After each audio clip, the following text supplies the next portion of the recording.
Halo teman-teman dan Ci, perkenalkan nama saya Thierry Kalalo, NIM 2108 1102 0142 dari kelas Administrasi Bisnis Genap. Kali ini saya akan mempresentasikan kerja saya. Kita masuk dalam identitas buku. Yang pertama, judul buku Pengantar Bisnis. Penulis Putri Wahyu Novika. Penerbit Desanta Mulia Visitama. Editor Ahmad Rosi. Layout dan sampul Noverinda Prasati Ningtyas. Tahun terbit 2017. Jumlah halaman 200 halaman. Hak cipta copyright 2017. Putri Wahyu Novika. Warna sampul kombinasi biru dan merah. Bahasa Indonesia. Nomor ISBN 978 602 615923. Lanjut, kita masuk dalam struktur teks ulasan buku. Yang pertama, identitas. Yang kedua, orientasi. Yang ketiga, tafsiran isi. Yang keempat, evaluasi. Dan yang kelima, rangkuman. Kita masuk dalam struktur teks ulasan buku yang pertama, yaitu orientasi.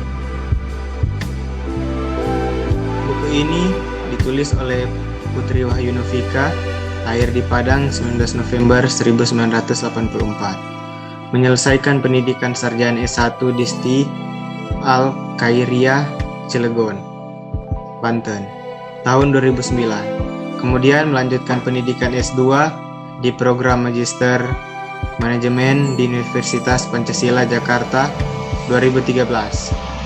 Saat ini penulis tercatat sebagai dosen tetap di STI Galileo Batam. Penulis memiliki hobi olahraga berkuda dan bercita-cita mendirikan sekolah khusus berkuda. Penulis saat ini adalah Ketua DPD PKDP Sumatera Barat, Kota Cilegon.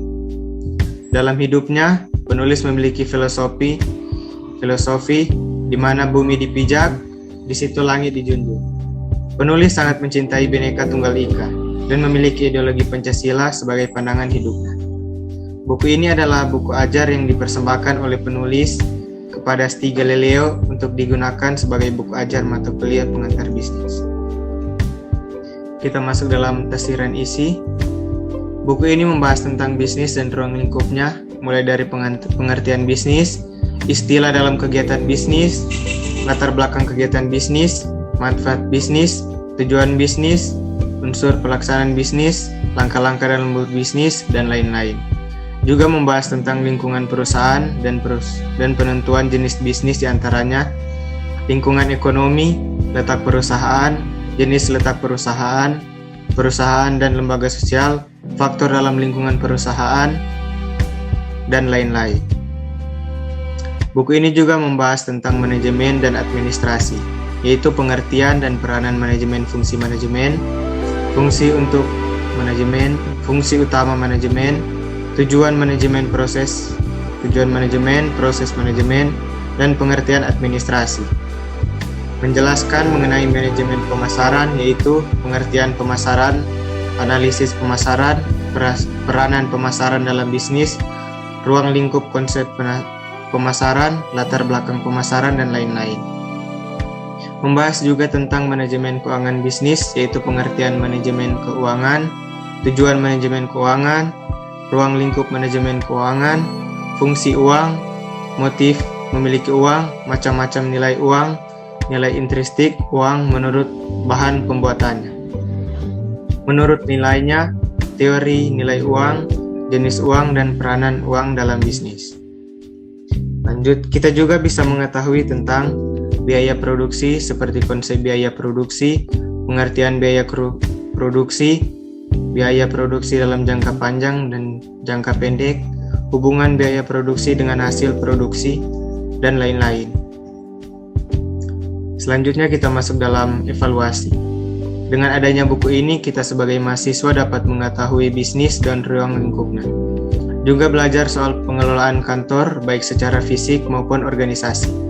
Tak ketinggalan juga operasi bisnis, teori dan perilaku organisasi, kepemimpinan, kewirausahaan, perencanaan dan simulasi bisnis, serta pengambilan keputusan. tidak hanya belajar menjalankan bisnis, kita juga akan belajar untuk menciptakan suatu produk, menciptakan sebuah produk sendiri. Selanjutnya kita masuk dalam rangkuman. Jadi buku ini dibuat oleh Putri Wahyu Novika yang berjudul Buku Ajar Pengantar Bisnis. Sangat membantu para calon-calon pembisnis dalam menambah wawasan, karena di dalamnya kita bisa melihat bagaimana langkah yang seharusnya atau keputusan yang harus dibuat dalam menjalankan sebuah bisnis. Dapat mengelola dana dengan baik, juga beretika dalam berbisnis. Pada tingkat pertama, kita tahu bahwa etika menyangkut sikap dan pola hidup yang bersumber dari nilai-nilai yang dianut seseorang di dalam seluruh hidupnya. Nilai-nilai ini melahirkan standar moral tertentu yang mempengaruhi sikap-sikap dan tingkah laku setiap orang. Masalah yang dihadapi adalah bahwa standar modal para perilaku bisnis masih sangat lemah.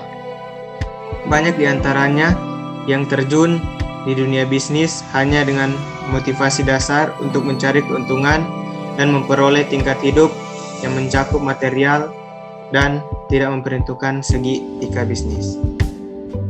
Sekian dan terima kasih.